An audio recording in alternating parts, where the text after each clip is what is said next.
बिस्मिल्लाहिर्रहमानिर्रहीम। मेरा नाम इंजीनियर मोहम्मद राशिद कमाल है और एक नई वीडियो के साथ हम दोबारा आपके खिदमत में हाज़िर हैं। लेकिन हमने तमाम व्यूअर्स से कहते हैं कि इस वीडियो के आगाज़ से पहले हमारे चैनल को लाइक कर लें, सब्सक्राइब कर लें और बेल आइकन पर लाजमी क्लिक कर लें ताकि हमारी तमाम आने वाली वीडियो आपको मिलती रहे। और आज का टॉपिक है हमारा वो है क्वाड्रेटिक फार्मूला, और इसमें कुछ हम फार्मूले को क्वाड्रेटिक इक्वेशन हमने पढ़ना है। क्वाड्रेटिक फार्मूला कौन सा होता है, उसमें उसको कैसे सॉल्व करते हैं, और कोई एग्जाम्पल भी हम सॉल्व करके देखेंगे। जिस तरह हमारे, अगर आपने प्रीवियस वीडियो को इस क्वाड्रेटिक फार्मूला से रिलेटेड आपने देखी होगी तो हमने एक साल का प्रैक्टिस किया था। हम एक साल मजीद प्रैक्टिस करते ताकि आप कॉन्सेप्ट को मजीद क्लियर कर सकें। तो हमारे पास एक सवाल है जिसको हमने करना है सॉल्व, और वो सवाल क्या है, देखिए वो सवाल जो है हमारे पास, अगर हम देखें तो हमारे पास एक सवाल है जिसे हम कह सकते हैं 6x² माइनस x और -1 इज इक्वल टू 0। ये हमारे पास एक सवाल है, इसे हमने करना है सॉल्व। सबसे पहले हमें ये देखना है क्वाड्रेटिक फार्मूला ये क्वाड्रेटिक इक्वेशन है कि नहीं है। लेकिन क्वाड्रेटिक इक्वेशन बोलते किसको हैं, हमने अपने प्रीवियस वीडियो के अंदर भी इसको डिस्क्राइब किया था और हम यहाँ भी मज़ीद इसको डिस्क्राइब करते हैं।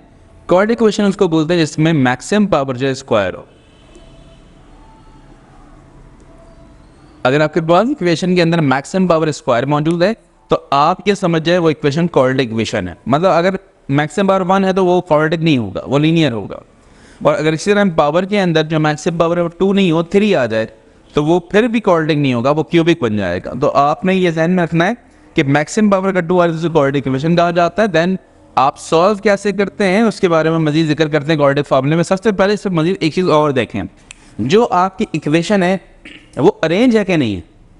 यहाँ देखें कि अगर आपके पास 6x² है, -x है और -1 है, तो मतलब ये है कि ax² + bx + c, मतलब ये जो है आपके बिल्कुल ऑन द सीक्वेंस है। पहले स्क्वायर तो फिर स्क्वायर यहाँ पर भी है, फिर लीनियर मतलब सिंपल x है तो यहाँ पर भी सिंपल x है, फिर एक कांस्टेंट नंबर तो यहाँ भी कांस्टेंट है। तो हमारा जो इक्वेशन है जो गिवन है और अकॉर्डिंग टू क्वाड्रेटिक इक्वेशन जो ऑर्डर है वो बिल्कुल सेम मैच करते, तो हमारे लिए बड़े आसानी है। इसमें कोई ऑर्डर हमने शिफ्टिंग करना, चेंज नहीं करना।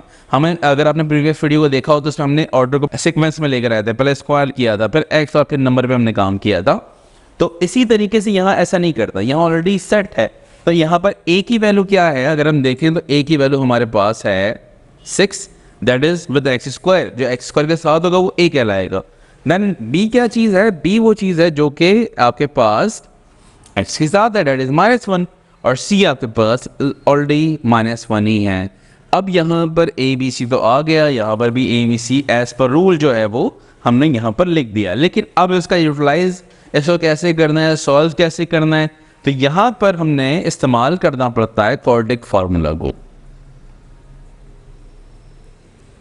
अगर आप क्वाड्रेटिक फार्मूला को देखेंगे तो क्वाड्रेटिक फार्मूला क्या होता है, इसका फार्मूला मैं यहाँ लिख देता हूँ, -b + -√b² - 4ac divide by 2a। ये फार्मूला है हमारे पास। इस फार्मूले को अगर आप देखें तो यहाँ a और b और c तमाम चीज़ें मौजूद हैं। तो हमने यहाँ पर a b c को पहले यहाँ पे फाइंड आउट कर लिया है with the help of this equation. Now by using formula, अब आप फार्मूला लगा सकते हैं, इस्तेमाल कर सकते हैं फार्मूले का। बाय यूजिंग फार्मूला अगर आप गौर करें तो फार्मूला क्या है हमारे पास, x = -b + -√b² - 4a and c upon 2 with a। तो हमारे पास इस वैल्यूज़ को अपने पुट करवाना है जस्ट। तो आप वैल्यूज़ को अगर पुट करवाएंगे तो b की वैल्यू है आपके पास -1 और b आपके पास -1, तो -1 का स्क्वायर, -4a की वैल्यू आपके पास 6 है और b c की वैल्यू जो है वो आपके पास -1 है। अपॉन में अगर आप आते हैं 2 हो जाएगा, a की वैल्यू आपके पास 6 है तो ये 6 हो जाएगा। यहाँ देखें सिंपली आपने फार्मूले को अप्लाई किया, जिस तरह फार्मूला था वो लिख दिया आपने, इसमें कोई चेंजिंग नहीं किया आपने। फार्मूले को लिखने के बाद जस्ट जो ए बी सी की वैल्यू थी वो पुट करवा दिया आपने। अब यहाँ के बाद जो सिंपल अलजबरा मेथड से आप इसको सॉल्व कर सकते हैं। अलजबरा मेथड जो है वो सिंपल मल्टीप्लाई, स्क्वायरिंग और समथिंग, जिस तरह जो भी चीज़ें होंगी और उसको सॉल्व करेंगे। Minus minus plus it will be 1 ± √1 का स्क्वायर 1 आएगा, चाहे माइनस ही प्लस बन जाता है, फिर माइनस माइनस प्लस एंड 4 6 24। और अपॉन में अगर हम देखें तो 2 6 12 मौजूद है। अब इसको मजीद अगर हम आगे सॉल्व करते हैं तो x बराबर है 1 प्लस माइनस √25 और अपॉन में 2 6 12 मौजूद है। देखें अब हमने सिंपली जो है 25 का रूट हम निकाल सकते हैं, इट विल बी 5, तो हम लिख लेते हैं 1 plus minus 5 upon 6 upon 12 not 6। तो यहाँ पर अब आप प्लस माइनस दो ऑपरेटर एक साथ देख रहे हैं दो नंबरों के दरमियान, तो मैथ्स ये कहता है कि दोनों ऑपरेटर आप एक साथ सॉल्व नहीं कर सकते। जब भी दो ऑपरेटर एक साथ आता है तो आप एक टर्म यूज़ करते हैं जैसे that is called either and और। तो एक दफ़ा आपको इसमें प्लस लेंगे और एक दफ़ा आप इसमें से माइनस सेलेक्ट करेंगे। देखिए 1 plus 5 will be 6 and 6/12 will be 1/2। ये हमारे पहली x की वैल्यू होगी। सिमिलरली यहाँ पर अगर हम देखें तो ये हो जाएगा -4/12, इट विल बी -1/3। तो हमें x की दो वैल्यू मिल चुकी है, एक हमारे पास 1/2 है, एक -1/3 है।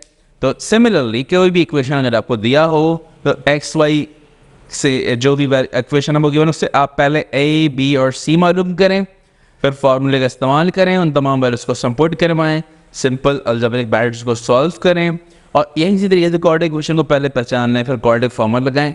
ये सारी चीज़ों को अगर आप समझते हुए सॉल्व करते हैं आप क्वाड्रेटिक इक्वेशन को आसानी से सॉल्व कर सकते हैं। हमारा आंसर मौजूद है। उम्मीद है ये सवाल आपको क्लियर होगा।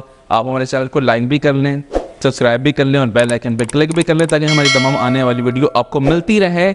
और ज़्यादा से ज़्यादा कमेंट्स में अपना राय का इजहार भी ज़रूर करें। शुक्रिया।